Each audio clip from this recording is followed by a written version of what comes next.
السلام علیکم ورحمۃ اللہ وبرکاتہ۔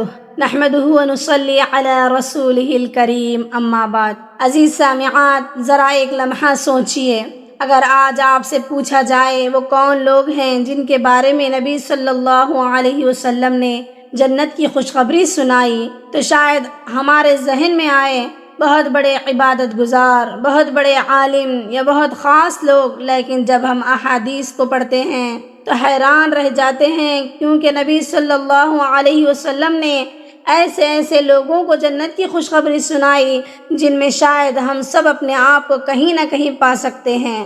نبی صلی اللہ علیہ وسلم نے فرمایا، نبی جنت میں ہیں، شہید بھی جنت میں ہیں، صدیق بھی جنت میں ہیں، وہ بچہ بھی جو پیدا ہوتے ہی دنیا سے چلا جائے، اللہ اکبر، وہ بھی جنتی ہے، اور وہ شخص بھی جنتی ہے جس نے صرف اللہ کی رضا کے لیے دور سے اپنے مسلمان بھائی سے ملنے کے لیے جائے، اس کے لیے بھی آپ صلی اللہ علیہ وسلم نے جنت کی خوشخبری سنائی ہے۔ اور پھر نبی صلی اللہ علیہ وسلم نے عورتوں کے بارے میں فرمایا، وہ عورت جو اپنے شوہر سے محبت کرے، اولاد کی مشقت برداشت کرے، گھر کے معاملات میں صبر کرے اور اختلاف کے باوجود گھر بچانے کی کوشش کرتی رہے، ایسی عورت کو بھی جناب محمد الرسول اللہ صلی اللہ علیہ وسلم نے جنت کی خوشخبری سنائی۔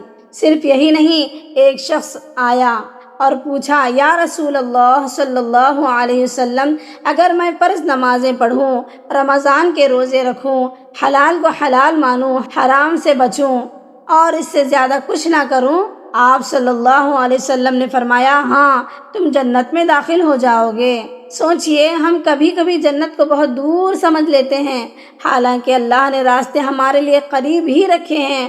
اور پھر نبی صلی اللہ علیہ وسلم نے کچھ ایسے اعمال بتائے تو شاید صرف چند سیکنڈ لیتے ہیں لیکن اجر بہت بڑا رکھتے ہیں۔ ہر فرض نماز کے بعد آیت الکرسی پڑھنا ایسا عمل ہے جس کے بعد جنت اور انسان کے درمیان صرف موت باقی رہ جاتی ہے، اللہ اکبر۔ ایک مختصر سا ذکر، لا حول ولا قوت الا باللہ۔ نبی صلی اللہ علیہ وسلم نے فرمایا، یہ جنت کے خزانوں میں سے ایک خزانہ ہے، اور جب آپ کہتے ہیں سبحان اللہ العظیم وبحمدہ، تو جنت میں آپ کے لیے ایک درخت لگایا جاتا ہے، اللہ اکبر۔ اب ذرا زندگی کی آزمائشوں کی طرف دیکھتے ہیں، کتنے والدین ہیں اپنے بچوں کو کھو دیتے ہیں، کتنی مائیں حمل ضائع ہونے کا درد برداشت کرتی ہیں، کتنے لوگ تکلیفوں کے باوجود صبر کرتے ہیں۔ نبی صلی اللہ علیہ وسلم نے فرمایا، جو والدین اپنے بچوں کی وفات پر صبر کریں ان کے لیے بھی جنت کی خوشخبری ہے، سبحان اللہ۔ حتیٰ کہ اگر 2 بچے بھی فوت ہو جائیں تب بھی، اور وہ ماں جس کا بچہ ساقط ہو جائے اور وہ اللہ کے لیے صبر کریں، حدیث میں آتا ہے وہ بچہ اپنی ماں کو جنت کی طرف کھینچ لے جائے گا۔ اور پھر نبی صلی اللہ علیہ وسلم نے ہمیں اخلاق سکھائے، کیونکہ صرف عبادت ہی نہیں، اچھے اخلاق بھی انسان کو جنت تک پہنچاتے ہیں۔ انسان کو جب غصہ آتا ہے تو اس پر انسان اگر صبر کر لیتا ہے تو یہ بھی جنت کا راستہ ہموار کرنے کا ذریعہ ہے۔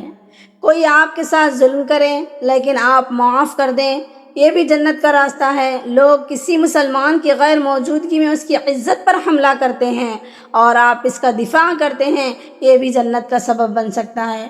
لوگوں سے سوال نہ کرنا، خودداری اختیار کرنا، یہ بھی جنت کی خوشخبریوں میں شامل ہے۔ اور پھر نبی صلی اللہ علیہ وسلم نے نمازوں کی اہمیت بتائی، فجر اور عصر، یہ 2 نمازیں جس نے ان کی حفاظت کی ان کے لیے جنت کی خوشخبری ہے۔ ظہر سے پہلے 4 سنتوں کی پابندی، 40 دن تکبیر اولیٰ کے ساتھ نماز پڑھنا، یہ سب چھوٹے اعمال نہیں بلکہ آخرت بنانے والے اعمال ہیں۔ اور پھر نبی صلی اللہ علیہ وسلم نے کچھ خاص لوگوں کا ذکر فرمایا، عادل حکمران، عبادت میں جوانی گزارنے والا نوجوان، وہ شخص جس کا دل مسجد سے جڑا ہوا ہو، وہ لوگ جو صرف اللہ کے لیے محبت کرتے ہوں، وہ شخص جو تنہائی میں اللہ کو یاد کرے اور رو پڑے، وہ شخص جسے گناہ کا موقع ملے لیکن وہ کہے میں اللہ سے ڈرتا ہوں، اور وہ شخص جو چھپا کر صدقہ کرے، یہ وہ لوگ ہیں جو قیامت کے دن خاص مقام پائیں گے۔ اور آخر میں نبی صلی اللہ علیہ وسلم نے ہمیں یاد دلایا، تکبر سے بچو، خیانت سے بچو، قرض کے معاملے میں محتاط رہو، اذان سنو تو جواب دو اور حق کے مطابق فیصلہ کرو، کیونکہ جنت صرف ایک عمل سے نہیں ملتی بلکہ نماز، اخلاق، ذکر، صبر، معافی، اخلاص اور اللہ سے تعلق، ان سب کا مجموعہ انسان کو جنت کے قریب کرتا ہے۔ تو آج خود سے ایک سوال پوچھیے، میں ان خوشخبریوں میں اپنا نام شامل کرنے کے لیے آج کون سا عمل شروع کروں؟ اللہ ہمیں سننے کے ساتھ عمل کی بھی توفیق عطا فرمائے، آمین۔ السلام علیکم ورحمۃ اللہ وبرکاتہ۔